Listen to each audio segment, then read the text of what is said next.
ഹരേ രാമ രാമ രാമ ഹരേ ഹരേ ഹരേ കൃഷ്ണ കൃഷ്ണ കൃഷ്ണ ഹരേ ഹരേ ഗോവിന്ദനാമ സങ്കീർത്തനം ഗോവിന്ദ ഗോവിന്ദ. ഋതുക്കള് വർണ്ണനയിലൂടെയാണ് നമ്മളിപ്പോ ദശമസ്കന്ധത്തിന്റെ യാത്ര നടക്കുന്നത്, അല്ലെ? ഇപ്പൊ നല്ലൊരു അന്തരീക്ഷത്തിലേക്ക് നമ്മൾ പ്രവേശിക്കാൻ പോവുകയാണ്. കഴിഞ്ഞ ദിവസം നമ്മൾ പറഞ്ഞു, ആ ചൈത്രം വൈശാഖം എന്നുള്ള വസന്തകാലത്തെ ഭഗവാന്റെ സ്പർശനങ്ങളെ കൊണ്ട് ജ്യേഷ്ഠം ആഷാഢം എന്നുള്ള ആ ഗ്രീഷ്മകാലത്തെ അവർക്ക് വസന്തമാക്കി കൊടുത്തു. പിന്നീട് വർഷകാലമാണ്. വർഷകാലം എന്ന് പറയുന്നത് ശരിക്ക് ശ്രാവണം, ഭാദ്രപദം ഒക്കെ. ആ വർഷകാലം കൂടി അങ്ങോട്ട് കഴിഞ്ഞാലോ പിന്നെ ശരത്കാലമായി. ഈ ശരത്കാലമാണ് യഥാർത്ഥത്തില് എല്ലാവരെയും സന്തോഷിപ്പിക്കുന്നതായിട്ടുള്ള ഒരു സമയം എന്നവിടെ പറയുന്നുണ്ട്. നമ്മൾ ആ 20-ാമത്തെ അധ്യായത്തിൽ അവസാനം പറയുന്നുണ്ട്, ഉദഹൃഷ്യൻ വാരിജാനി സൂര്യോത്ഥാനേ കുമുദ്വിനാരാജ്ഞാതു നിർഭയാ ലോകാ യഥാദിസ്യൂൻ വിനാ നൃപ പുരഗ്രാമേഷ്വാഗ്രണൈ ഇന്ദ്രിയൈശ്ച മഹോത്സവൈഃ ബഭൂഭൂപക്വസസ്യാഢ്യാ കലാഭ്യാം നിതരാം ഹരേഃ വണിങ്മുനി നൃപസ്നാതാ നിർഗമ്യാർത്ഥാൻ പ്രപേദിരേ വർഷരുദ്ധാ യഥാ സിദ്ധാ സ്വപിണ്ഡാൻ കാല ആഗതേ. ദസ്യുക്കൾ എന്ന് പറഞ്ഞാല് കള്ളന്മാര്. അപ്പൊ ഈ കള്ളന്മാര് ഒഴിച്ച് ബാക്കി എല്ലാവർക്കും ആ രാജാവിന്റെ കീഴില് രാജവാഴ്ചയില് സന്തോഷിക്കുകയാണ് ചെയ്യുന്നത്. അങ്ങനെ സന്തോഷിക്കുന്നത് പോലെ ആ ശരത്കാലത്തെ സൂര്യോദയത്തിൽ എല്ലാ പൂക്കളും വിടരുന്നതോടെ, ആമ്പലൊഴിച്ച്, ആമ്പല് ചന്ദ്രന്റെ ആളാണ്. അപ്പം ആമ്പൽ ഒഴികെ ജലപുഷ്പങ്ങളൊക്കെ ദാ വികസിച്ച് നഗരങ്ങളിലും ഗ്രാമപ്രദേശങ്ങളിലും ഒക്കെ.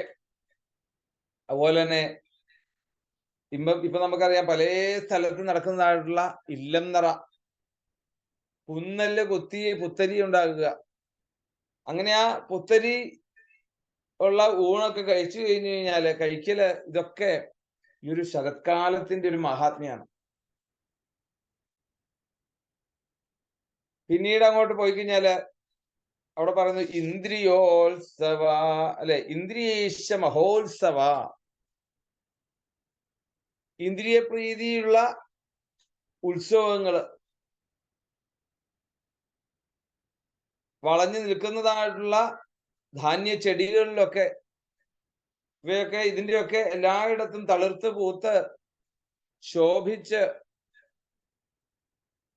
പ്രത്യേകിച്ച് ഇവിടെ മഹാവിഷ്ണുവിന്റെ അവതാരമായിട്ടുള്ള, അനന്തന്റെ അവതാരമായിട്ടുള്ള ആ രാമകൃഷ്ണന്മാര്, അവരുടെ സാന്നിധ്യം ഇവർക്ക് ആഹ്ലാദത്തിന്റെ മാറ്റുകൂട്ടി എന്ന് പറയാണ്. യോഗസിദ്ധി നേടിയതായിട്ടുള്ള ആ രാമകൃഷ്ണന്മാര് അതിനെയൊക്കെ അടക്കി നിർത്തിക്കൊണ്ട് അന്ത്യകാലത്ത്, അവസാന കാലത്ത് ആ യോഗ ശക്തിയെ കൊണ്ട് ഉദ്ദേശപ്രകാരമായിട്ടുള്ള ദിവ്യമായിട്ടുള്ള ആ ശരീരത്തെ അല്ലെങ്കിൽ ദേഹങ്ങളെ എങ്ങനെയാണോ അവിടുന്ന് സ്വീകരിക്കുന്നത്, എങ്ങനെയാണോ ഈ മനുഷ്യന്മാരുടെ, ഈ ഗോപന്മാരുടെ ഒരു പശുപാലകനായിക്കൊണ്ട് അവര് ജനങ്ങളിലേക്ക് ഇറങ്ങി വരുന്നത്, അതുപോലെയാണ് യഥാർത്ഥത്തില് മഴക്കാലം കൊണ്ട് എല്ലാം നശിച്ചു, കുറേശ്ശെ നശിച്ചതായിട്ടുള്ള കൃഷി കർഷകര്, കച്ചവടക്കാര്, അതുപോലെ സന്യാസിമാര്, അവർക്ക് മഴക്കാലം ആകുമ്പോഴേക്കും 4 മാസം അവർക്ക് ഗൃഹങ്ങളിൽ എവിടെയെങ്കിലും പോയി വസിക്കേണ്ട ഒരവസ്ഥ.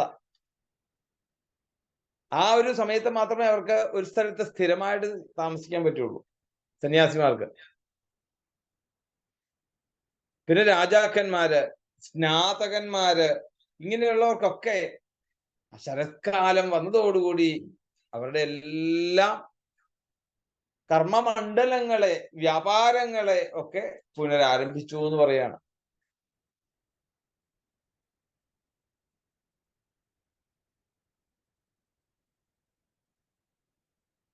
വർഷകാലേ തു ന ദോഷ ഊർധ്വം വാർഷികമാഭ്യാം മാസാഭ്യാം നൈകസാവസി.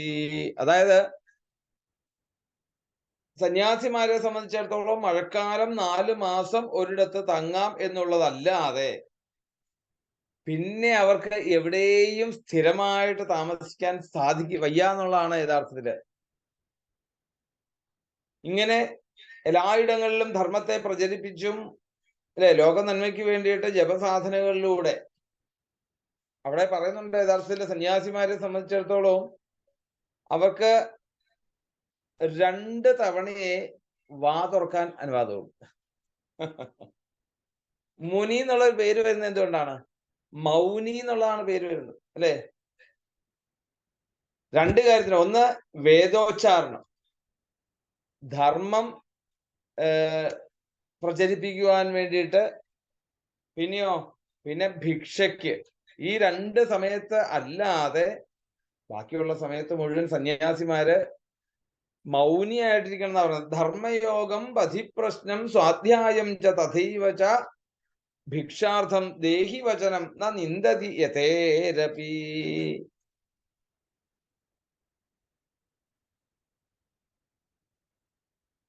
ഈ വേദോച്ചാരണത്തിനും ഭിക്ഷയ്ക്കും വേണ്ടിയിട്ട് മാത്രമാണ്. ബാക്കിയുള്ള സമയത്ത് മുഴുവൻ അവരെന്താണ്, എല്ലാത്തിനെയും അക്സെപ്റ്റ് ചെയ്യുന്ന ഒരു ബുദ്ധിയിലേക്ക് എത്തിച്ചേരുകയാണ്. ആ ഒരു ഭാവം എന്ന് പറഞ്ഞാൽ എളുപ്പമല്ല അത്. ജിതം സർവം ജിതേ രസേ എന്ന് ഏകാദശത്തിൽ പറയുന്നുണ്ട്, നാവിനെ ജയിക്കല്. ഈ യഥാർത്ഥത്തില് സ്വസ്വ വിഷയാസംപ്രയോഗെ ചിത്തസ്വരൂപാനുകാര ഇവേന്ദ്രിയാണാം പ്രത്യാഹാര. പാതഞ്ജലിയുടെ അഷ്ടാംഗയോഗ പ്രകാരം അവിടെ ഇന്ദ്രിയങ്ങളെ നിയന്ത്രിക്കലാണ് യഥാർത്ഥത്തിലെ പ്രത്യാഹാരം എന്ന് അവിടെ പറയും. അപ്പൊ ഇന്ദ്രിയത്തിലൂടെ കിട്ടുന്നതായിട്ടുള്ള ജ്ഞാനം, അത് ശ്രവിക്കുന്നതിനെ പ്രത്യാഹാരം അവിടുന്ന് തടയുമെന്ന് പറയാണ്. അപ്പം ഈ വേദാധ്യയനത്തിൽ നിന്ന് ലഭിക്കുന്നതായിട്ടുള്ള തൻ്റെ മനോനൈർമല്യമായിട്ടുള്ള അതിന്റെ ഫലമായിട്ടുള്ള ഒരു തേജസ്സാണ് യഥാർത്ഥത്തിലെ ബ്രഹ്മവർച്ചസ് എന്നൊക്കെ പറയുന്നത്. അപ്പൊ ആ മഴക്കാറൊക്കെ അങ്ങോട്ട് നീങ്ങി, ആകാശം തെളിഞ്ഞു, നക്ഷത്രങ്ങൾ കണ്ടു തുടങ്ങി. ഇങ്ങനെയുള്ള ആ ശോഭയമാനമായിട്ടുള്ള ആ ഒരു ശരത്കാലം സന്യാസിമാരെയും ജനങ്ങളെയും ഒക്കെ മനസ്സിനെ സന്തോഷിപ്പിക്കുന്ന ഒരു കാലത്തിലേക്ക് മാറി. ഇനി ആ ഭഗവാന്റെ വേണുഗാനം. അതിനു മുമ്പ് ഈ വേണു ആരാണ്, ഈശ്വരൻ ആരാണ്? അപ്പം ആ രീതിയിൽ നോക്കുമ്പോൾ നമ്മൾ മനസ്സിലാക്കിയെടുക്കണം, ഇവിടെ വേണുഗാനം നമുക്ക് ഗോപികമാര് വേണുഗാനത്തെ കുറിച്ച് ഗംഭീരമായിട്ട് അവര് അതിൻ്റെ ആസ്വാദനങ്ങള് നമ്മളെ അറിയിക്കുന്നുണ്ട്. എങ്കിൽ നമുക്ക് എത്ര കാലമായി നമ്മൾ വേണുഗാനം കേൾക്കാൻ തുടങ്ങിയിട്ട്? എത്ര കാലമായി നമ്മൾ അല്ലെ ഭാഗവതത്തെ നമ്മൾ കാണാൻ തുടങ്ങിയിട്ട്?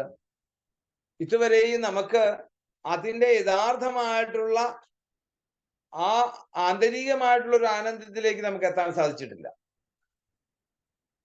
എന്നാൽ ഗോപികൾക്ക് അങ്ങനെയല്ല. അവരത് അനുഭവിച്ചതിനെ അതിന്റെ തലത്തിലൂടെ അത് കാണിച്ചു തരുന്നു. ഭാഗവതം ഭക്തിക്കാണ് പ്രാധാന്യം എന്ന് പറഞ്ഞു അല്ലെ.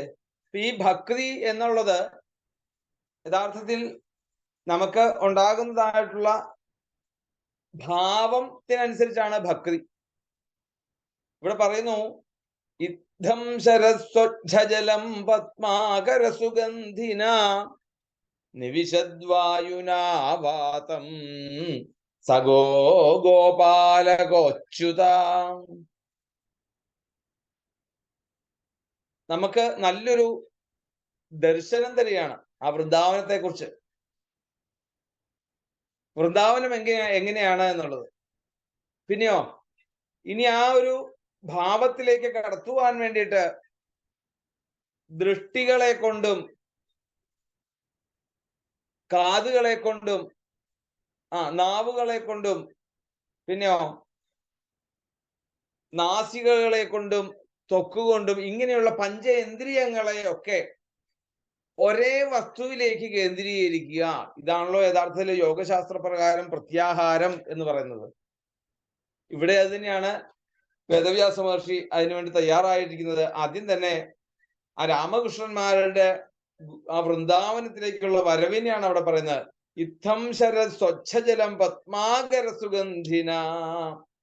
ശരത്കാലം വന്നു കഴിഞ്ഞപ്പോഴേക്കും ആ ജലാശയങ്ങളിലെ ജലമൊക്കെ എന്താണ് നിർമ്മലമായിട്ട് തെളിഞ്ഞു. കർക്കിടകത്തിന്റെ കുത്തൊഴുക്കുകളിൽ വന്നതായിട്ടുള്ള ആ മാലിന്യങ്ങളെയൊക്കെ വർഷകാലം എന്ത് ചെയ്തു? വർഷകാലത്തിലൂടെ അതെല്ലാം ഒഴുക്കിക്കളഞ്ഞതായിട്ടുള്ള ആ തെളിഞ്ഞതായിട്ടുള്ള ജലാശയങ്ങള്, അങ്ങനെ ആ നിർമ്മലമായിട്ടുള്ള ജലമുള്ള ആ താമര പൊയ്കകളില് പത്മാകര സുഗന്ധിന, താമരപ്പൊയ്കളിൽ നിന്നും സുഗന്ധം നുകർന്നുകൊണ്ട് മന്ദമാരുതൻ ആ ഇളം തന്നലോടുകൂടി ആ വൃന്ദാവനത്തിൽ മുഴുവൻ വ്യാപിപ്പിച്ചു എന്ന് പറയാണ്. അപ്പം രണ്ട് കാര്യമായി. ഒന്ന് ദൃഷ്ടി കാണുന്നതും, പിന്നെയോ ഗന്ധം, അതിലൂടെ പിന്നെന്താണ് നിവിശദ്വായുനാവാതം സഗോ ഗോപാലകോച്യുത.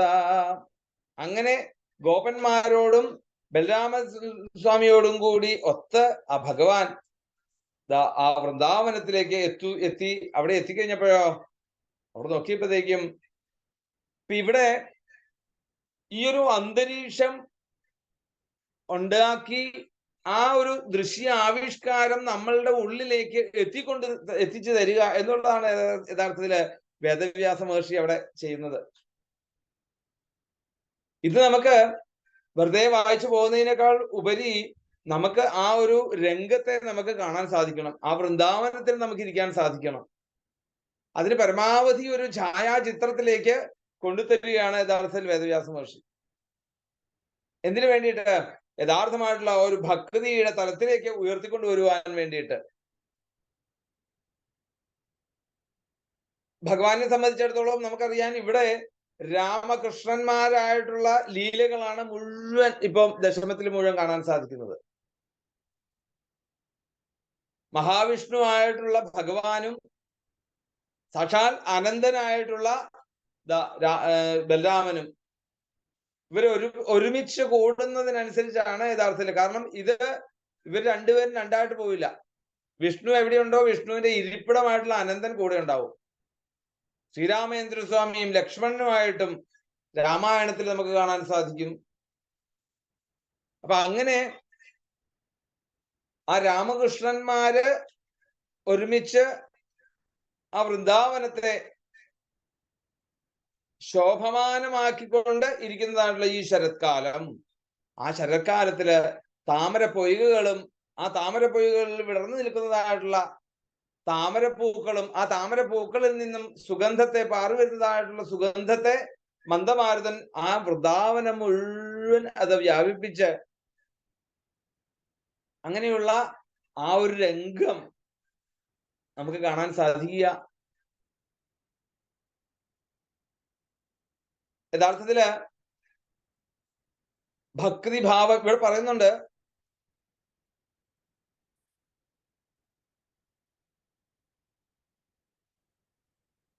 കുസുമിതവനരാജീ സുഷ്മിഭൃംഗദ്വിജകുല ഘുഷ്ടസരസഹീൻമഹീധരം മധുപതിരവഗാഹ്യചാരയൻഗാ സഹ പശുപാല ബലശ്ചുകൂജ വേണും.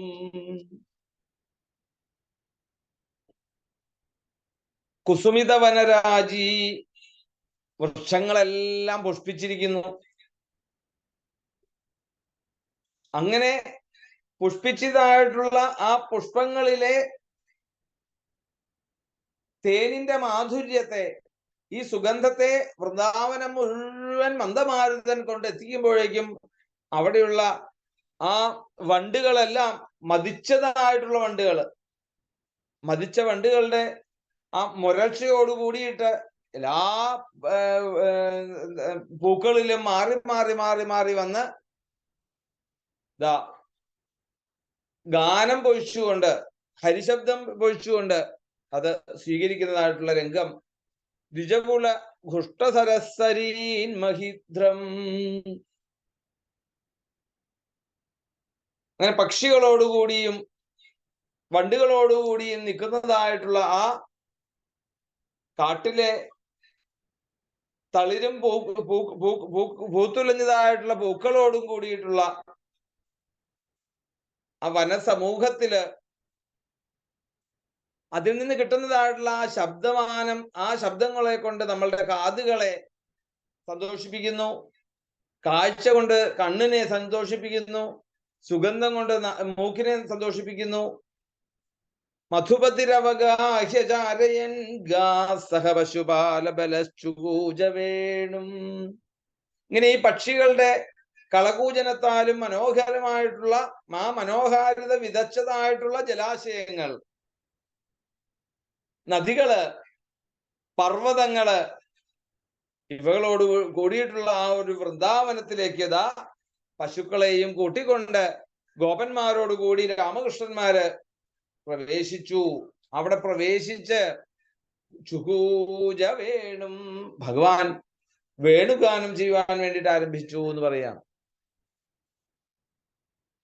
യഥാർത്ഥത്തിൽ ഭക്തി ഭാവത്തിന് നമുക്ക് ഇതിനു മുമ്പ് നമ്മൾ മനസ്സിലാക്കേണ്ട ഭക്തന്മാര് പല രീതിയിലുള്ള ഭക്തന്മാരുണ്ട്.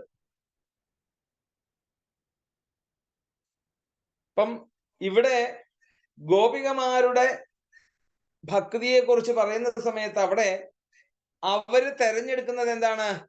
കാമം എന്നുള്ളൊരു ഭക്തിയാണ്. എന്താ ഈ ഒരു കാമം എന്നുള്ളൊരു ഭക്തി എടുക്കാൻ കാരണം?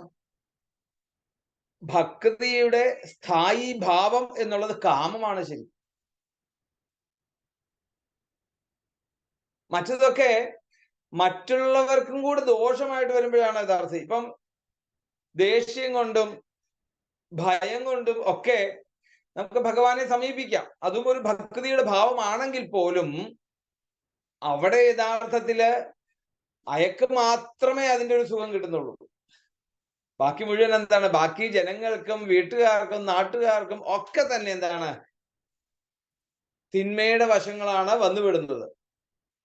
അപ്പൊ നന്മയിലേക്ക് എത്തിക്കുവാൻ വേണ്ടിട്ടത് ഈ ഒരു കാമം എന്നുള്ളത്, കാമം എന്ന് പറഞ്ഞു കഴിഞ്ഞാല് ഭക്തിയുടെ ഭാവം യഥാർത്ഥത്തില് ശൃംഗാരമാണ് എന്ന് പറയും. ശൃംഗാരമാണ് ശരിക്കും. ശൃംഗാരം തന്നെ രണ്ട് രീതിയില്, സംഭോഗ ശൃംഗാരമുണ്ട്, അതുപോലെ തന്നെ വിപ്രലംഘ ശൃംഗാരം. ഇങ്ങനെ രണ്ട് രീതിയിലുള്ള ശൃംഗാരം. ഇതെങ്ങനെയാണ് രണ്ട് രീതിയിലുള്ള ശൃംഗാരമാകുന്നത്? രണ്ടു പേരിൽ തമ്മിൽ യോജിക്കുമ്പോൾ, കൂടുമ്പോൾ കിട്ടുന്നതുള്ള ആനന്ദത്തെക്കാൾ ഉപരി ഇവിടെ ഈ സംഭോഗ ശൃംഗാരത്തിൽ നിന്നും, ഈ രണ്ട് ശൃംഗാരത്തിൽ നിന്നും വിപ്രലംഘ ശൃംഗാരമാണ് യഥാർത്ഥത്തിൽ ഇവിടെ ഗോപികൾ സ്വീകരിച്ചിട്ടുള്ളത്. എന്താണ് അതിന്റെ കാര്യം? അതാണ് യഥാർത്ഥത്തിൽ എന്നും സ്വയമായിട്ട് ആനന്ദിക്കാൻ പറ്റിയതായിട്ടുള്ള, യോഗം ചെയ്യുന്നതിനെ കുറിച്ച് ചിന്തിച്ചുകൊണ്ട് അല്ലെങ്കിൽ പ്രതീക്ഷിച്ചുകൊണ്ട് യോജിക്കുന്നില്ല, ആ യോഗത്തിനെ കുറിച്ച് ചിന്തിക്കുമ്പോൾ കിട്ടുന്നതായിട്ടുള്ള ഒരു ആനന്ദം. ഏതാ ഈ യോഗം എന്ന് പറയുന്നത്? ആ ഈശ്വരനുമായിട്ടുള്ള ഒരു ബന്ധത്തിലേക്ക് കൊണ്ടുവരുന്ന ആ ഒരു ബന്ധം. ഈ ഒരു പൂർണ്ണമായിട്ടുള്ള സറണ്ടറിങ്, പൂർണ്ണമായിട്ടും തന്നെ ആത്മനിവേദനത്തിനോടുകൂടി മറ്റുള്ളവരിലെ സമർപ്പിക്കലാണ് യഥാർത്ഥത്തില് കാമത്തിന്റെ അടിസ്ഥാനം. ഇപ്പൊ ഇവിടെ ഗോപികമാര് സ്വീകരിച്ചിരിക്കുന്നത് അത് പൂർണ്ണമായിട്ടും എന്താണ്, ഭഗവാനിൽ തൻ്റെ ശരീരത്തെയും തൻ്റെ മനസ്സിനെയും പൂർണ്ണമായിട്ടും ഭഗവാനിലേക്ക് സറണ്ടർ ചെയ്തു. എന്നാൽ യഥാർത്ഥത്തിൽ അത് ഭഗവാനുമായിട്ടുള്ള ഒരു ബന്ധമാണ്, സംഭോഗകാരല്ല. അവിടെ ഇങ്ങനെ ചെയ്താൽ കിട്ടുന്നതായിട്ടുള്ള ഒരു ആനന്ദത്തെ കുറിച്ച് ആലോചിച്ചുകൊണ്ട് കിട്ടുന്നതായിട്ടുള്ള ആനന്ദം, അതാണ് യഥാർത്ഥമായിട്ടുള്ള ഭക്തിഭാവത്തിന് ഇതായിട്ടുള്ള ആനന്ദം. ഈ ആനന്ദമാണ് ഇവിടെ ഇവരും അവിടെ സ്വീകരിച്ചത്. അവിടെ പറയുന്നുണ്ട്, തൽവ്രജസ്ത്രിയ ആശ്രുത്യ വേണുഗീതം സ്മരോദയം കാശ്ചിൽ പരോക്ഷം കൃഷ്ണസ്യ സ്വസഖീഭ്യോന്വർണ്ണയൻ. ഗോപികമാര് പരബ്രഹ്മസ്വരൂപനായിട്ടുള്ള സച്ചിദാനന്ദ സ്വരൂപനായിട്ടുള്ള കൃഷ്ണനിൽ നിന്നും പരോക്ഷമായിട്ട് കിട്ടുന്ന ആനന്ദത്തിൽ നിന്നും സ്മരോദയം, അല്ലെ? സ്മരൻ എന്ന് പറഞ്ഞാൽ കാമദേവനാണ്. ഇപ്പൊ ഇവിടെ ഒരു മന്മഥ രൂപത്തെ ഇവിടുന്ന് സ്വീകരിച്ചിട്ടുണ്ട് എങ്കിൽ ആ സ്മരോദയം കാമാർത്തിയോട് കൂടിയിട്ട് ഭഗവാനിൽ നിന്ന് കിട്ടുന്നതായിട്ടുള്ള ആ ഒരു ബന്ധത്തിൽ നിന്ന് കിട്ടുന്ന ആനന്ദം അവിടെ പറയുന്നിടത്ത് കാശ്ചിൽ പരോക്ഷം കൃഷ്ണസ്യ സ്വസഖീഭ്യോന്വർണ്ണയൻ. അവര് പരസ്പരം ആ ഭഗവാന്റെ രൂപത്തെ വർണ്ണിക്കാൻ തുടങ്ങി. എങ്ങനെ? പരോക്ഷത്തോടുകൂടി കിട്ടുന്നതായിട്ടുള്ള, പ്രത്യക്ഷമായിട്ടല്ല, പരോക്ഷമായിട്ട് കിട്ടുന്നതായിട്ടുള്ള ആനന്ദത്തെ കുറിച്ച്, ആ ഭഗവാന്റെ മഹത്വത്തെ കുറിച്ച്, ഭഗവാന്റെ ആ ലാവണ്യത്തെ കുറിച്ച്, ഭഗവാന്റെ രൂപത്തെ മനോഹാരിതയിൽ നിന്നും മനസ്സുകൊണ്ടും ശരീരം കൊണ്ടും കിട്ടുന്നതായിട്ടുള്ള ആ ഭഗവാന്റെ ആനന്ദത്തെ അവർ അറിഞ്ഞ്, പരോക്ഷമായിട്ട് അറിഞ്ഞതിന്റെ അനുഭവത്തെ അവർ പങ്കുവെക്കുകയാണ് യഥാർത്ഥത്തിൽ ഇവിടെ. അവിടെ ഗോപന്മാരും ഗോപികമാരും ഒക്കെ വനത്തിലേക്ക് ചെല്ലുമ്പോൾ ഭഗവാൻ എങ്ങനെയാണ് അവിടെ ആ വനത്തില് ശോഭിക്കുന്നത്? തത് വർണ്ണയിതുമാരബ്ധാഃ സ്മരന്ത്യഃ കൃഷ്ണചേഷ്ടിതം നാശകൻ സ്മരവേഗേന വിക്ഷിപ്ത മനസാ നൃപാ.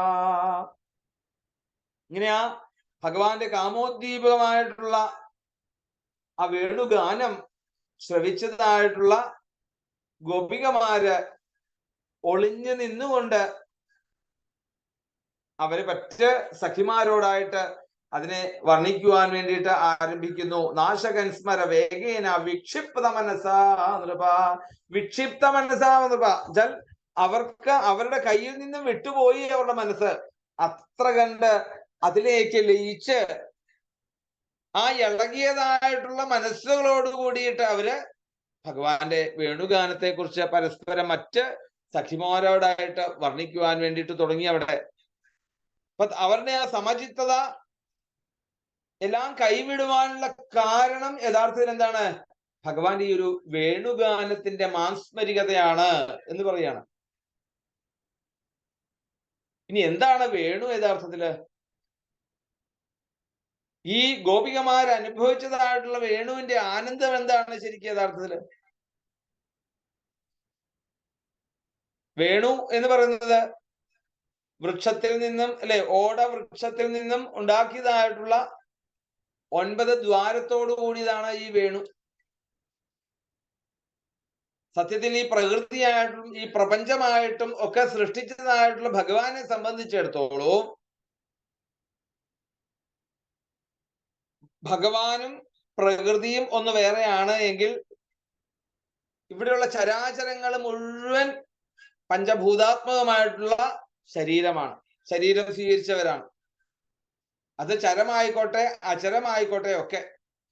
അപ്പൊ അങ്ങനെ നോക്കുമ്പോൾ ഈ നമ്മളെ സംബന്ധിച്ചിടത്തോളം നമ്മളും പ്രകൃതിയാണ് യഥാർത്ഥത്തിൽ ഭഗവാന്റെ നോട്ടത്തില്. അപ്പൊ അങ്ങനെയുള്ള നമ്മളൊക്കെ തന്നെ എന്താണ്? നമ്മളൊക്കെ തന്നെ ഈ ഒരു പറഞ്ഞതായിട്ടുള്ള വേണു തന്നെയാണ് നമ്മളൊക്കെ. ഓടക്കുഴലാണ് നമ്മളൊക്കെ. അതെങ്ങനെ ആവണം? അത് ഭഗവാനിലൂടെ ഭഗവാന്റെ ശ്വാസോച്ഛ്വാസങ്ങള് നമ്മളുടെ ഉള്ളിലുള്ള നവദ്വാരങ്ങളിലേക്ക് കടത്തിവിട്ടുകൊണ്ട് നമ്മളുടെ ഉള്ളിലുള്ള മാലിന്യങ്ങളെ പുറത്തേക്ക് പുറന്തള്ളുമ്പോഴാണ് യഥാർത്ഥത്തില് വേണുഗാനത്തിന്റെ ആനന്ദത്തെ അനുഭവിക്കാൻ സാധിക്കുന്നത് എന്ന് പറയണം. ഈ വേണു എന്നുള്ളത് യഥാർത്ഥത്തിൽ നമ്മളാണ് എങ്കിൽ ആ ഭഗവാന്റെ കയ്യില് തന്റെ ആ ഭഗവത് ഹസ്തങ്ങളില് ഒതുങ്ങിയിരുന്നു കൊണ്ട് ആ ഭഗവാന്റെ ശ്വാസോച്ഛ്വാസങ്ങളെ കൊണ്ട്, ഈ ഭഗവാന്റെ ശ്വാസോച്ഛ്വാസങ്ങൾ തന്നെയാണ് യഥാർത്ഥത്തിൽ നമ്മളുടെ ഒക്കെ നിലനിൽപ്പിന്റെ ആധാരം. അതാണ് നമ്മൾ നേരത്തെ പറഞ്ഞ പ്രകൃതിയും അല്ലെ പുരുഷനും എന്നുള്ള ഒരു ബന്ധം നോക്കിക്കഴിഞ്ഞാല് അങ്ങനെയുടെ ഒരു പ്രകൃതിയുടെ സ്ഥാനമാണ് യഥാർത്ഥത്തിൽ ഈ വേണുവിന്. 9 ദ്വാരങ്ങളുണ്ട് അല്ലെ? ആ ഊതുന്നതും പിന്നെ സപ്തസ്വരങ്ങളുടെയും പിന്നെ പോകുന്ന ആ കാറ്റ് പോകാൻ വേണ്ടിയിട്ടുള്ള ഒരു ദ്വാരം, ഇങ്ങനെ 9 ദ്വാരങ്ങള്. ഈ 9 ദ്വാരങ്ങളെ കൊണ്ട് നിറഞ്ഞതായിട്ടുള്ള ഒരു മനുഷ്യ ശരീരം എങ്ങനെയാണോ അതേപോലെയാണ് ഈ ഭഗവാന്റെ ആ ഹസ്തങ്ങളിൽ നമ്മളുടെ ഉള്ളിൽ നിന്നും ഈ ദ്വാരങ്ങളിലൂടെ യാതൊരുവിധ തടസ്സവും ഇല്ലാതെ നമ്മുടെ ഉള്ളിൽ നിന്നുള്ള മാലിന്യങ്ങളെയൊക്കെ പുറത്തേക്ക് കളയുമ്പോൾ കിട്ടുന്നതായിട്ടുള്ള ഒരു ആനന്ദമാണ് യഥാർത്ഥത്തില് ഈ വേണുഗാനത്തിൽ നിന്ന് നമുക്ക് കിട്ടുന്നത്. ഭഗവാൻ ഇവിടെ പശുപാലകനായിക്കൊണ്ട്, ആരെ പശു അല്ലെ? പശുബുദ്ധിമിമാം അവിടെ പറയുന്നുണ്ട്. ഉദ്ധവനോട് ഉപദേശിക്കുമ്പോൾ ആദ്യം പറയുന്നുണ്ട്, ഉദ്ധവ ഈ പശുബുദ്ധിയെ ആദ്യം ഉപേക്ഷിക്കൂ എന്ന് പറയുന്നുണ്ട്. നമ്മളൊക്കെ പശുക്കളാണ്. പൊതുവെ നമ്മളെ പറയുന്ന ഒരു പ്രകൃതിയെ പറയുന്ന ഒരു പേരാണ് പശു എന്നുള്ളത്. അപ്പൊ അങ്ങനെയുള്ള നമ്മളെ പരിപാലിക്കുവാൻ വേണ്ടിയിട്ട് അവതരിച്ചതായിട്ടുള്ള ഒരു അവതാരമാണ് കൃഷ്ണാവതാരം. അങ്ങനെയാണെങ്കിൽ ഈ ഗോപിക ആരാണ്? ഗോപിക പ്രകൃതിയാണ്. ഗോപികാരമണൻ എന്ന് പറയുന്നത് എന്താണ്? പ്രകൃതിയെ രമിപ്പിക്കുന്നവനാണ് ഭഗവാൻ. അങ്ങനെയുള്ള ഗോപിക ആയിട്ടുള്ള നമ്മളെല്ലാവരും ആ ഭഗവാന്റെ ഉള്ളിലുള്ള അല്ലെങ്കിൽ ഭഗവാന്റെ ശ്വാസോച്ഛ്വാസങ്ങളിൽ നിലനിന്ന് പോകുന്നതായിട്ടുള്ള നമ്മളുടെ ഈ ഒരു പ്രകൃതി, അത് നമ്മളുടെ ഉള്ളിൽ നിന്ന് നമ്മളെ ശുദ്ധമാക്കുമ്പോൾ കിട്ടുന്നതായിട്ടുള്ള ഒരു ആനന്ദമാണ് വേണുഗാനത്തിൽ നിന്ന് നമുക്ക് മനസ്സിലാക്കാൻ സാധിക്കുന്നത്. ഗോപികമാര് ഭഗവാന്റെ ആ രൂപത്തെ കണ്ട് ആനന്ദിച്ചിരുന്നു. ബർഹാപീഠം നടവരവപു കർണയോ കർണികാരം ബിഭ്രദ്വാസ കനകകപിശം വൈജയന്തീം ചമാലാം രന്ധ്രാൻ വേണോരധരസുധയാ പൂരയൻ ഗോപവൃന്ദൈർവൃന്ദാരണ്യം സ്വപദരമണം പ്രാവിശൽ ഗീതകീർത്തി. ബർഹാപീഠം, അവിടെയുള്ള മയിലുകള് പീലി വിടർത്തി ആടും. എന്തിനു വേണ്ടി? എങ്ങനെയാണ് പീലി വിടർത്തുന്നത്? മയിലെപ്പോഴാ പീലി വിടർത്താറ്? യഥാർത്ഥത്തില് അവരുടെ ഉള്ളില് കാമം തോന്നുമ്പോഴേക്കും തന്റെ ഇണയ്ക്ക് വേണ്ടിയിട്ട് സന്തോഷത്തോടു കൂടി പീലി വിടർത്തുകയാണ് സാധാരണ പതിവ്. എന്നാൽ രാമകൃഷ്ണന്മാര് വൃന്ദാവനത്തിലേക്ക് പ്രവേശിച്ചതോടുകൂടി ശരത്കാലത്ത് കിട്ടുന്നതായിട്ടുള്ള മനസ്സിന്റെ ആ നൈർമല്യത, ആനന്ദം, അവിടെ ഭഗവാനോട് ചേർന്ന് നിൽക്കുവാൻ വേണ്ടിയിട്ടെന്നുള്ള രീതിയില് മയിൽ പീലി വിടർത്തി നൃത്തം ചെയ്യുവാൻ വേണ്ടി തയ്യാറായ സമയത്ത് ആ മയിൽ പറന്നു പോയതോടുകൂടി അതിൽ നിന്നും ഊർന്നിണങ്ങിയതായിട്ടുള്ള മയിൽപീലിയെ കളയാതെ ഭഗവാൻ അതെടുത്ത് ചൂടാൻ തയ്യാറായി, പ്രകൃതിയോടുള്ള ബന്ധത്തെ കാണിക്കുവാൻ വേണ്ടിയിട്ട്. ബർഹാപീഠം, കോടിക്കണക്കിന് രത്നങ്ങളുടെ വിലയുള്ള കിരീടം വെക്കാനല്ല ഭഗവാൻ അവിടെ ആഗ്രഹം തോന്നിയത്. പിന്നെന്താണ്? ആ മയിൽ ഉപേക്ഷിച്ചതായിട്ടുള്ള ആ മയിൽപീലിയെ അവിടുന്ന് തന്റെ പ്രകൃതിയോടുള്ള ബന്ധം കാണിക്കുവാൻ വേണ്ടി അതിനെ ചൂടി. നടവരവപ്പൂ, അവിടുന്ന് അങ്ങ് തുടങ്ങി. ഒരു നാടക നടനെ പോലെ. നാടക നടന്റെ ഏറ്റവും പ്രധാനപ്പെട്ടായിട്ടുള്ള ലക്ഷ്യം എന്താണ് ശരിക്കും? മറ്റുള്ളവരെ സന്തോഷിപ്പിക്കുക, മറ്റുള്ളവരെ കരയുക, താൻ കരയാതിരിക്കുക. അതാണ് ഒരു നല്ലൊരു അഭിനേതാവിന്റെ കഴിവ്. അവിടെയാണ് താൻ ഒരിക്കലും കരയാതെ മറ്റുള്ളവരെ കരയിപ്പിക്കുവാൻ വേണ്ടിയിട്ടുള്ള ഒരു ഭാവം ഉള്ളിലുണ്ടാകുക. ഇത് തന്നെയാണ് യഥാർത്ഥത്തിൽ ഭഗവാനും അവിടെ നടവരവപൂ. ഇപ്പൊ ഗോപികമാർക്ക് മനോവിഭ്രാന്തി ഉളവാക്കിയതായിട്ടുള്ള ആ ഭഗവാന്റെ ഒരു വാങ്മയ ചിത്രത്തെയാണ് ഇവിടെ കാണിച്ചു തരുന്നത്. തിരുമുടിയില് മയിൽപ്പീലി അണിഞ്ഞിരിക്കുന്നു. കർണയോ കർണികാരം, കർണികാര പുഷ്പങ്ങള്, കൊന്നപ്പൂക്കളിൽ നിന്നും ഉണ്ടാകുന്നതായിട്ടുള്ള കർണികാര പുഷ്പങ്ങൾ ഇതാ അത് മകരകുണ്ടലങ്ങളുടെ സ്ഥാനത്ത് മകരകുണ്ടലങ്ങളൊക്കെ മാറ്റിയത്. യശോദാമ കൊടുത്തുവിട്ടതായിട്ടുള്ള എല്ലാ ആഭരണങ്ങളും അത് അവിടെ അയച്ചു വെച്ചിട്ട് ഈ വനത്തിൽ ശോഭിക്കുന്നതായിട്ടുള്ള ആഭരണത്തിന്റെ ലക്ഷ്യം എന്താണ് യഥാർത്ഥത്തില്? ആഭരണത്തിന്റെ ലക്ഷ്യവും അല്ലെ സൗന്ദര്യം, അല്ലെങ്കിൽ ഇതിൽ നിന്നും ഭംഗിയോടുകൂടി അതിന്റെ ഷേപ്പ് മാറ്റി, സ്വർണം ഒന്ന് തന്നെ ആ സ്വർണത്തിന്റെ ഷേപ്പ് മാറ്റി ഇടുമ്പോഴാണ് അതിനുള്ള ഒരു ഭംഗി നമുക്ക് തോന്നുക അല്ലേ?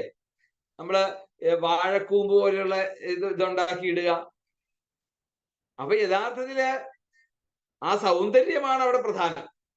സ്വർണമോ വെള്ളിയോ ഇതൊന്നും അല്ല അവിടെ. അങ്ങനെയാണ് എങ്കിൽ ഈ പ്രകൃതിയിൽ നിന്നും കിട്ടുന്നതായിട്ടുള്ള സൗന്ദര്യത്തിന് അത്രയും ഇത് കൃത്രിമമായിട്ട് ഉണ്ടാക്കിയാൽ കിട്ടില്ല എന്നുള്ളത് മനസ്സിലാക്കിക്കൊണ്ടാണോ ഭഗവാൻ കർണികാര പുഷ്പങ്ങളെ മകരകുണ്ടലങ്ങളായിട്ട് അവിടെ അണിഞ്ഞു. ബിഭ്രദ്വാസ കനകകപിശം വൈജയന്തീം ചമാലാം. പീതാംബരപ്പെട്ട് ബിഭ്രദ്വാസ കനകകപിശം. അപ്പം ആ സ്വർണ്ണ നിറത്തിന് ചേർന്നതായിട്ടുള്ള കനകകപിശം, സ്വർണ്ണ നിറത്തിന് ചേർന്നതായിട്ടുള്ള മഞ്ഞ നിറം ചേർന്നതായിട്ടുള്ള പീതാംബരപ്പെട്ട് ധരിച്ചിരിക്കുന്നു. വൈജയന്തിം ചമാലാം.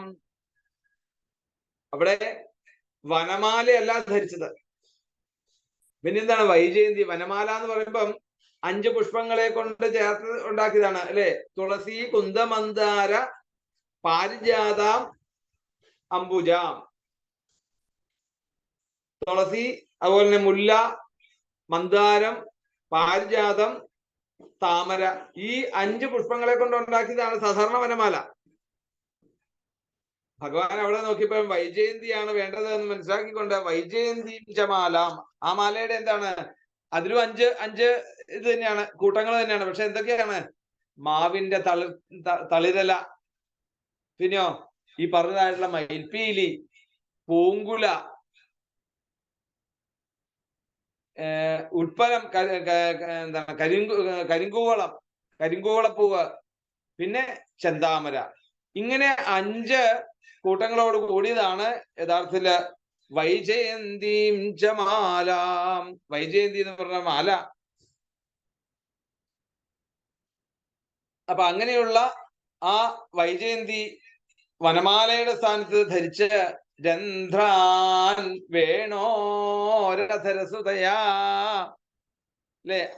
അങ്ങനെയുള്ള വേഷവിധാനത്തോടുകൂടി ഒരു ഉത്തമനായിട്ടുള്ള നടനാണെന്ന് തോന്നുമാറ് ശ്രീകൃഷ്ണൻ തന്റെ ആ അപദാനങ്ങളെ ഒക്കെ വാഴ്ത്തുന്നതായിട്ടുള്ള ഗോപന്മാരുടെ സമൂഹത്തില് എല്ലാവരും ശ്രീകൃഷ്ണ ജയ് ജയ് എന്ന് പറഞ്ഞുകൊണ്ട് ചുറ്റും കൂടിയിരിക്കുന്നതായിട്ടുള്ള ആ ഗോപന്മാരുടെ നടുക്ക് നിന്നുകൊണ്ട് സ്വന്തം സ്വപദരമണം പ്രാവിശൽ ഗീതകീർത്തി.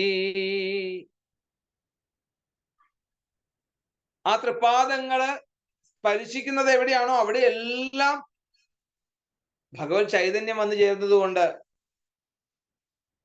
തന്റെ പദവിന്യാസത്തോടു കൂടിയിട്ട് ഈ പദവിന്യാസത്തിന്റെ മനോഹാരിത കലർന്നതായിട്ടുള്ള വൃന്ദാവനം ആ വൃന്ദാവനത്തിലേക്ക് പ്രവേശിച്ച് ഗീതകീർത്തി വേണുഗാനം ചെയ്യുവാൻ തുടങ്ങി. ഇതാണ് യഥാർത്ഥത്തില് ഗോപികമാര് കണ്ടതായിട്ടുള്ള രംഗം. അതുകൊണ്ടാണ് വൃന്ദാവനത്തിൽ ഒരു പുല്ലായിട്ടെങ്കിലും ജനിച്ചാല്, ഒരു കല്ലായിട്ടെങ്കിലും ജനിച്ചിരുന്നെങ്കിൽ എന്ന് ബ്രഹ്മദേവൻ അന്ന് പാടിയത്. കാരണം ഭഗവത് സ്പർശമുള്ളയിടത്ത് ഒക്കെ നമുക്ക് ആ ഭഗവാന്റെ ഒരു സാമീപ്യം നമുക്കും അനുഭവപ്പെടും അവിടെ.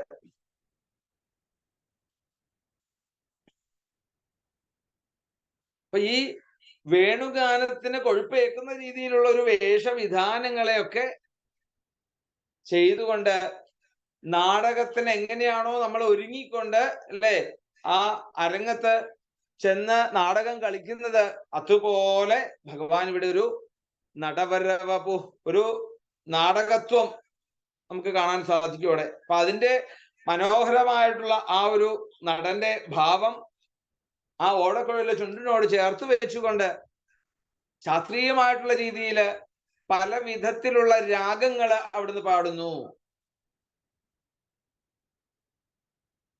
ഭഗവാൻ ആഹരി രാഗത്തിലേക്ക് പാടിക്കഴിഞ്ഞു കഴിഞ്ഞാല് ആഹാരം ഇല്ലാണ്ടാകും എന്ന് പറയാറുണ്ട്. ആഹരി പാടിക്കഴിഞ്ഞ് വന്നു കഴിഞ്ഞാല് ആഹാരം കിട്ടാൻ ബുദ്ധിമുട്ടാന്ന് പറയാറുണ്ട്.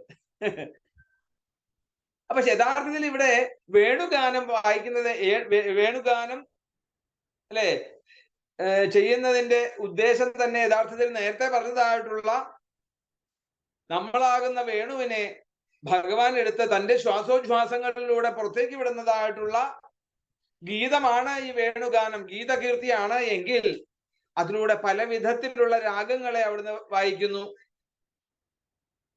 ഈ രാഗങ്ങൾക്കനുസരിച്ച് ഭാവങ്ങൾ മാറുന്നു.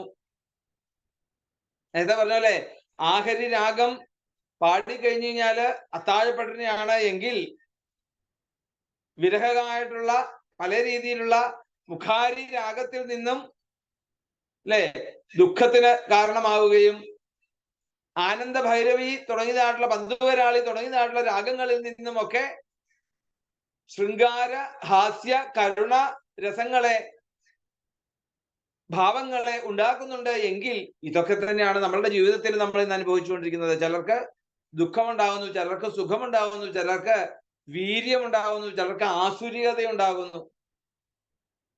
ഇതൊക്കെ ആ ഭഗവാന്റെ ശ്വാസോച്ഛ്വാസങ്ങള് നമ്മളാകുന്ന വേണുവിലൂടെ അത് കടന്നു പോകുമ്പോൾ ഉണ്ടാകുന്ന മാറ്റങ്ങളാണ് യഥാർത്ഥത്തിൽ.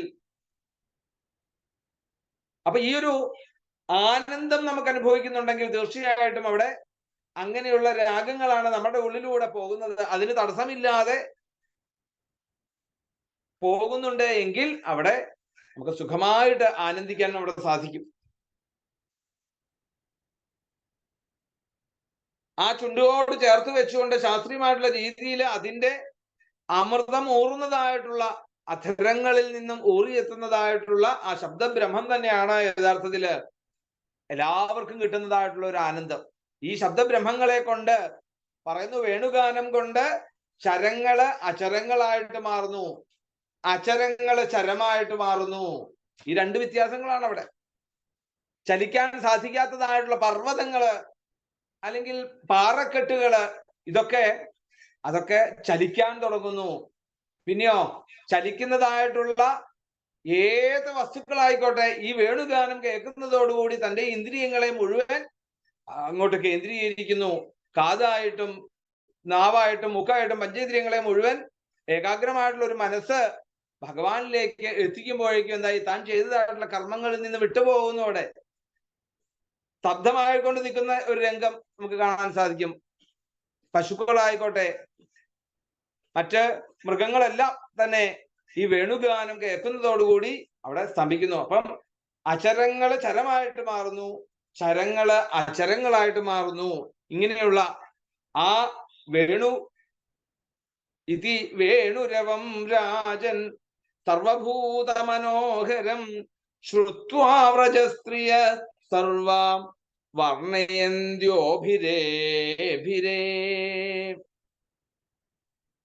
എല്ലാ ജീവജാലങ്ങൾക്കും മനസ്സിന് അത്യാനന്ദം ഉളവാക്കുന്നതായിട്ടുള്ള ആ വേണുഗാനം ശ്രവിച്ചതായിട്ടുള്ള ഗോപികമാരെല്ലാം അതിനെപ്പറ്റി വർണ്ണിച്ച് അതിൽ നിന്ന് ലഭിച്ചതായിട്ടുള്ള മാനസികമായിട്ടുള്ള ഒരു ആനന്ദ നിർവൃതിയില് അവരാറാടി എന്ന് പറഞ്ഞുകൊണ്ട് അവരിതാ പരസ്പരം ഇനി മറ്റു ഗോപികമാരോട് ഈ വേണു ഗീതത്തെ കുറിച്ച് അവർ പറയുന്നു.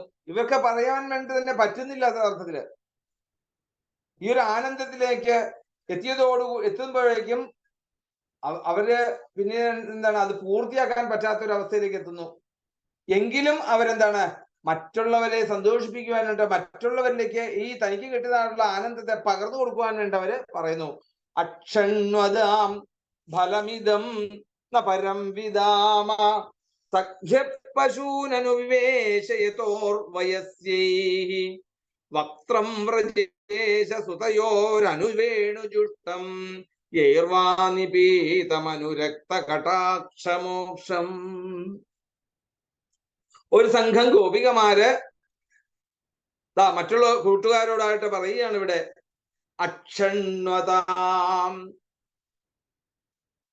ഭഗവാന്റെ ഈ ഒരു വേണുഗാനം പൊഴിക്കുന്നതായിട്ടുള്ള ബിഭ്രത് വേണും ജഠരപടയോ ശൃംഗവേത്രേ കക്ഷേ എന്നുള്ള രീതിയില് ആ ഭഗവാന്റെ രൂപത്തെ, കർണയോ കർണികാരം ബിഭ്രദ്വാസ കനകകപിശം വൈജയന്തിയും ചമാലാം, ഈ രൂപത്തെ ഉള്ള ആ കാഴ്ചയാണ് യഥാർത്ഥത്തില് കണ്ണുകൾക്ക് കിട്ടുന്നതായിട്ടുള്ള ജന്മസാഫല്യം. ഇതിനുപരി വേറെ ഒന്നും തന്നെ ഇല്ല. ഗോപികമാരുടെ അനുഭവമാണ് അവിടെ പറയുന്നത്.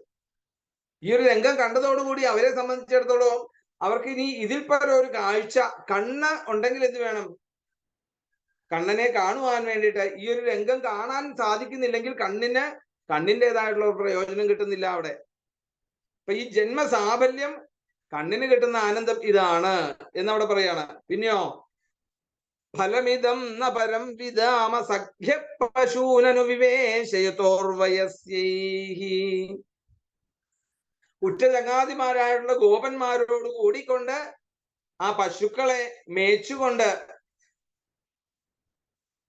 കുറ്റിക്കാടുകളും വൻകാടുകളും കാടുതോറും സഞ്ചരിച്ചുകൊണ്ട് തൻ്റെ ഈ അധരത്തിനോട് ചേർത്ത് വെച്ചതായിട്ടുള്ള ആ മുരളി വേണുഗാനം പൊഴിച്ചുകൊണ്ട് ഒക്കെ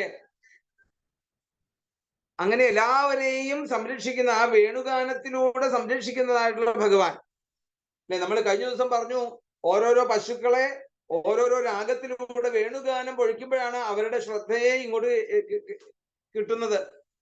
അപ്പൊ അങ്ങനെ തങ്ങളെ നോക്കുന്നവരുടെ നേരെയുള്ള ഒരു അനുരാഗ വായ്പ കൊടുക്കുന്നത് പോലെ ഒരു പൂർണ്ണമായിട്ടുള്ള ഒരു സറണ്ടറിങ്, ഒരു പ്രേമഭാവം അങ്ങനെ പ്രകടമാക്കുന്നതായിട്ടുള്ള തന്റെ വേണുഗാനവും അതിനോട് ചേർന്നതായിട്ടുള്ള കടാക്ഷ വീക്ഷണങ്ങളും പശൂനനുവിവേശയതോർവയസ്യൈ വക്ത്രം വ്രജേശ സുതയോരനുവേണുജുഷ്ടം യൈർവാനിപീതം അനുരക്ത കടാക്ഷമോക്ഷം. അപ്പൊ ഈ വേണുഗാനത്തിന്റെ കൂടെ ഭഗവാന്റെ ആ പ്രേമ നിർഭരമായിട്ടുള്ള കണ്ണിൽ നിന്ന് വരുന്നതായിട്ടുള്ള കടാക്ഷങ്ങള് ഈ ഉള്ളിലുള്ള മനസ്സിനെ പൂർണ്ണമായിട്ടും അങ്ങോട്ട് സ്വീകരിക്കുന്ന ഒരു രംഗത്തിലേക്ക് എത്തുന്നു. എല്ലായിടത്തിലേക്കും ഈ ഒരു കടാക്ഷ വീക്ഷണങ്ങള് വ്യാപിപ്പിക്കുന്നു. ഇതിപ്പോ ഒരാളിൽ നിന്നുള്ളതല്ല, അവിടെയുള്ള പുൽക്കൊടികൾ മുഴുവൻ ചരങ്ങളും അചരങ്ങളുമായിട്ടുള്ള എല്ലാവരിലേക്കും ഒരേപോലെ ഈ കടാക്ഷ വീക്ഷണങ്ങളും ഈ ശബ്ദബ്രഹ്മമായിട്ടുള്ള വേണുഗാനങ്ങളും അവിടെ എത്തുന്നു. അങ്ങനെ സഞ്ചരിക്കുന്നതായിട്ടുള്ള ആ നന്ദ ഗോപന്മാര് വ്രജേശ സുതയോരനുവേണുജുഷ്ടം. വ്രജേശ സുതൻ എന്ന് പറയുന്നത് ആരാണ്? ആ നന്ദഗോപന്മാരുടെ നന്ദന്മാരായിട്ടുള്ള ആ രാമകൃഷ്ണന്മാരുടെ വക്ത്രം അല്ലെ, വദനാരവിന്ദങ്ങളെയൊക്കെ മതിയാവോളം നോക്കി നിൽക്കുന്നവർക്ക് യാതൊരു അനുഭൂതിയാണോ സിദ്ധിക്കുന്നത്, അത് തന്നെയാണ് യഥാർത്ഥത്തില് ഈ കണ്ണിന്റെ അക്ഷണ്വതാം ഫലമിതം അല്ലെ. കണ്ണുണ്ടെങ്കിൽ കാണേണ്ടത് എന്താണെന്നുള്ളത് ഗോപികമാരവിടെ കാണിച്ചു തരുന്നു. അപ്പൊ അത് തന്നെയാണ് ആ കണ്ണുകൾ കൊണ്ട് നേടാവുന്നതായിട്ടുള്ള ഏറ്റവും ഉന്നതമായിട്ടുള്ള ഒരു ലഭ്യം. അതിനുപരി ഇനി വേറെ ഒന്നുമില്ല എന്നുള്ളത് ആ മറ്റു ഗോപികമാരോടായിട്ട് അങ്ങ് പറയുന്നു. അക്ഷണ്വതാം ഫലമിതം, കണ്ണുണ്ടെങ്കിൽ കാണേണ്ടത് ഇന്നതാണ്. ഇത് കാണുവാനാണ് ഈശ്വരൻ എന്ത് ചെയ്തത്? നമുക്ക് ഇങ്ങനെ രണ്ട് കണ്ണുകൾ ഇവിടെ തന്നിരിക്കുന്നത്. ഇതല്ലാതെ വേറെ ഒന്നും കാണുവാൻ വേണ്ടിയിട്ടുള്ളതല്ല. ഇപ്പൊ കണ്ണുകൾ എന്നൊക്കെ പറയാം. ന പരം വിദാമ എന്ന് പറയുന്നുണ്ട്. എന്താണ്? ഇതിലുപരി വേറെ ഒന്നും കണ്ണുകൾക്ക് പ്രയോജനമായിട്ടുള്ളത് ഒന്നും തന്നെ ഉണ്ടാവില്ല. അപ്പൊ ആരോട് ചോദിച്ചാലും ഇതേ മറുപടി തന്നെയാവും ലഭിക്കുക എന്ന് ഗോപികമാര് പറയുന്നു. കാരണം അവർക്ക് അനുഭവിച്ചതായിട്ടുള്ള അവരുടെ അനുഭവത്തെ കുറിച്ച് പറയുമ്പോൾ യഥാർത്ഥത്തില് ഈ പഞ്ചേന്ദ്രിയങ്ങളില്, ജ്ഞാനേന്ദ്രിയങ്ങളിലെ ഏറ്റവും മുഖ്യം എന്താണ്? കണ്ണ് തന്നെയാണ്. അവയിലൂടെ ആസ്വദിക്കാവുന്നതിൽ ഏറ്റവും ഉപരിയായിട്ടുള്ള ഒരു കാഴ്ചയാണ് യഥാർത്ഥത്തിൽ ഈ ഭഗവാന്റെ ഈ ഒരു വേണുഗാനത്തിന്റെ ഒരു അത് തീർച്ചയായിട്ടും കണ്ടു കഴിഞ്ഞപ്പോഴേക്കും ജന്മസാഫല്യമായി എന്നവിടെ പറയാണ്. അപ്പൊ ഇവിടെ വിഷയം എന്തെന്നാൽ രാമകൃഷ്ണന്മാരുടെ ആ ഒരു തിരുമുഖങ്ങള്, അതുപോലെ ഇവിടെ രണ്ടുപേരുടെയും അല്ലെ അനന്തനായിട്ടും മഹാവിഷ്ണുവായിട്ടുള്ള ഒരു രീതിയിലുള്ള ആ അവതാരം രണ്ടുപേരെയും കൂട്ടിക്കൊണ്ട് പറഞ്ഞുകൊണ്ട്, കാരണം ഇരുവരുടെയും ആ ശ്രീമുഖങ്ങളെ ഒരുപോലെ ആനന്ദിക്കാൻ സാധിക്കുന്നതാണ്. തന്റെ നേത്രങ്ങളെ കൊണ്ട് ഒരേപോലെ ആസ്വദിക്കാൻ സാധിക്കുന്നു. വേണുഗാനം ചെയ്യുന്നത് ഭഗവാൻ ആണെങ്കിൽ പോലും, പക്ഷെ ഇവിടെ എന്താണ്, ശ്രോത്രത്തിനല്ല ഇവിടെ പ്രാധാന്യം പറയുന്നത്. അവിടെ മുഖ്യമായിട്ടുള്ള ആ നേത്രത്തിന്റെ കാഴ്ചയ്ക്കാണ് ഏറ്റവും പ്രധാനമായിട്ടുള്ള ഒരു എന്താണ് മുഖ്യം ഇവിടെ കണ്ണാണ്. അപ്പൊ ശ്രവണസുഖം പല രീതിയിലും നമുക്ക് അവിടുന്ന് എന്താണ് വണ്ടുകളുടെ മുരൾച്ചയിൽ നിന്ന്, പക്ഷികളുടെ കൂജനത്തിൽ നിന്ന് ഒക്കെ വൃന്ദാവനത്തില് ആനന്ദത്തെ ഉളവാക്കുന്നു. എങ്കിൽ ഇവിടെ എല്ലാം കൊണ്ടും പ്രത്യാഹാരം എന്നുള്ള യോഗശാസ്ത്ര പ്രകാരം നമ്മൾ അനുഷ്ഠിക്കുന്നതായിട്ടുള്ള ആ ഒരു അവസ്ഥയിലേക്ക് ഈ വേണുഗാനം ചെയ്യുന്ന സമയത്ത് ഭഗവാനെ കാണുന്നതായിട്ടുള്ള ഒരു രംഗം, അക്കൂടെ താമര പൊയ്കളിൽ നിന്ന് വരുന്നതായിട്ടുള്ള സുഗന്ധത്തെ വമിച്ചുകൊണ്ട് നമുക്ക് ആ കാട്ടില് അങ്ങനെയുള്ള ആ ഒരു വാങ്മയ ചിത്രമായിട്ടുള്ള ആ ഒരു വൃന്ദാവനത്തിൽ ഇരുന്നു കൊണ്ട് ഇത് ആസ്വദിക്കുമ്പോൾ കിട്ടുന്നതായിട്ടുള്ള ഒരു ആനന്ദത്തെയാണ് യഥാർത്ഥത്തില് ഗോപികമാരുത മറ്റുള്ളവർക്ക് പറഞ്ഞു കൊടുക്കുന്നത്. വക്ത്രം എന്നുള്ളത് ശരിക്കും അവിടെ എന്താണ്, രണ്ടുപേരുടെയും മുഖങ്ങളെ ഉദ്ദേശിച്ചാണ് അവിടെ പറഞ്ഞിരിക്കുന്നത്. അങ്ങനെയുള്ള ആ ഭഗവാനെ കാണുന്നത് തന്നെയാണ് ഈ കണ്ണിന്റെ സാഫല്യം എന്ന് പറയുന്നു. പിന്നെ വേറെ ചില ഗോപികമാര് പറയുന്നു, ചൂതപ്രവാള ബരിഹസ്തപഗോൽപലാബ്ജമാലാനുപൃക്ത പരിധാന വിചിത്ര വേഷവും മധ്യേ വിരേ ചതുരലം പശുപാലഗോഷ്ഠ്യാം രംഗേ യഥാ നടവരോ ക്വജഗായമാനോ. ചൂതപ്രവാള ബരിഹ സ്തപക ഉൽപ്പല അബ്ജ മാല അനുവൃത്ത പരിധാന വിചിത്രവേഷവും. ആ ഭഗവാന്റെ രൂപത്തെ തന്നെ അവിടെ പറഞ്ഞു. എന്താണ് ചൂതപ്രവാള? ചൂതപ്രവാള എന്ന് പറഞ്ഞാൽ മാവിന്റെ തളിര്, ആ മാന്തളിര്. ബരിഹ എന്ന് പറഞ്ഞാൽ മൽപ്പീലി. പിന്നെ സ്തപക എന്ന് പറഞ്ഞാൽ പൂങ്കുലകള്. സ്തപക ഉൽപ്പല എന്ന് പറഞ്ഞാല് കരിങ്കൂവളപ്പൂവ്. പിന്നെ അബ്ജം എന്ന് പറഞ്ഞാൽ ചെന്താമര. അപ്പൊ ഇങ്ങനെയുള്ള മാല അനുവൃത്ത, ഇങ്ങനെയുള്ള മാല. അങ്ങനെ ഈ ഇത്രയും അഞ്ചു കൂട്ടമായിട്ടുള്ള സാധനങ്ങളെ കൊണ്ട് ഉണ്ടാക്കിയതായിട്ടുള്ള മാലകളോട് ഇടചേർന്നിരിക്കുന്നതായിട്ടുള്ള വിചിത്ര രൂപത്തിലുള്ള ആ രാമകൃഷ്ണന്മാര് അല്ലെ, അനുവൃത്ത പരിധാന വിചിത്ര വേഷവും. ഇങ്ങനെ വിചിത്രമായിട്ടുള്ള രൂപം ധരിച്ചതായിട്ടുള്ള ആ എന്താണ് അലങ്കാരങ്ങൾ ധരിച്ചതായിട്ടുള്ള രാമകൃഷ്ണന്മാര് മധ്യേ വിരേചുതുരലം പശുപാലഗോഷ്ഠ്യാം രംഗേ യഥാ നടവരോ ക്വജഗായമാനോ. ആ ഭഗവാൻ ഉടുത്ത പീതാംബരത്തിന്റെ മുമ്പില് ആ വനമാല പോലെ വൈജയന്തി മാലത ആ പീതാംബരത്തിന് മുമ്പിലായിട്ട് തൂങ്ങിക്കിടക്കുന്നു. അതിന്റെ നടുവിലായിക്കൊണ്ട് ആ ഗോപന്മാര് അവരെല്ലാവരും കൂടി സഭ കൂടുന്ന സമയത്ത് ഗോപന്മാരെല്ലാവരും കൂടി വട്ടത്തിൽ അങ്ങോട്ട് ഇരുന്ന് ആ രാമകൃഷ്ണന്മാര് നടുവിലേക്ക് അങ്ങോട്ട് കയറിയിരിക്കും. അങ്ങനെ ആ നടുവിൽ ഇരുന്നു കൊണ്ട് ഭഗവാൻ ആ വേണു അവിടുന്ന് ഊതുമ്പോൾ, ഗാനം ആലപിക്കുമ്പോൾ കാണുമ്പോൾ ഉണ്ടാകുന്ന ഒരു വിശിഷ്ട നടനെ പോലെ അല്ലെ, പശുപാലഗോഷ്ഠ്യാം നടവരവും കൊജഗായമാനവും. അപ്പൊ ഒരു വിശിഷ്ട നടനെ പോലെ വിലസിക്കുന്നതായിട്ട് അനുഭവിക്കുന്നു. അപ്പം മറ്റു ഗോപന്മാരെക്കാൾ രാമകൃഷ്ണന്മാർക്കുള്ള വൈശിഷ്ട്യത്തെ എടുത്തു കാണിക്കുകയാണ് അവിടെ. എല്ലാ ഗോപന്മാരുടെയിലും ഓടക്കുഴലുണ്ട്, രാമന്റെയിലും ഓടക്കുഴലുണ്ട്. പക്ഷേ ഭഗവാൻ ഊതുന്നത് ആ വിളിക്കുന്നതായിട്ടുള്ള ഓടക്കുഴൽ വിളി കാണുമ്പോൾ ഉണ്ടാകുന്നതായിട്ടുള്ള ഒരു ആനന്ദത്തെ അവര് എടുത്തു കാണിക്കുന്നു. ഗോപന്മാരുടെ മധ്യത്തില് അല്ലെ, നക്ഷത്രങ്ങളുടെ നടുവില് ചന്ദ്രൻ എങ്ങനെ ശോഭിക്കുന്നത് അതുപോലെ അവിടെതാ ആ ആനന്ദത്തെ ഗോപികമാര് അവിടെ പറഞ്ഞു. പിന്നീട് പറയുന്നു അടുത്ത ശ്ലോകത്തില് വേണുവിന്റെ മഹാത്മ്യം. ഓടവൃക്ഷത്തില് നിന്നും ഉണ്ടായതായിട്ടുള്ള വേണു അവിടെ പറയുന്നുണ്ട്. ഇതിനു മുമ്പ് ആ എന്താണ് വിപ്ര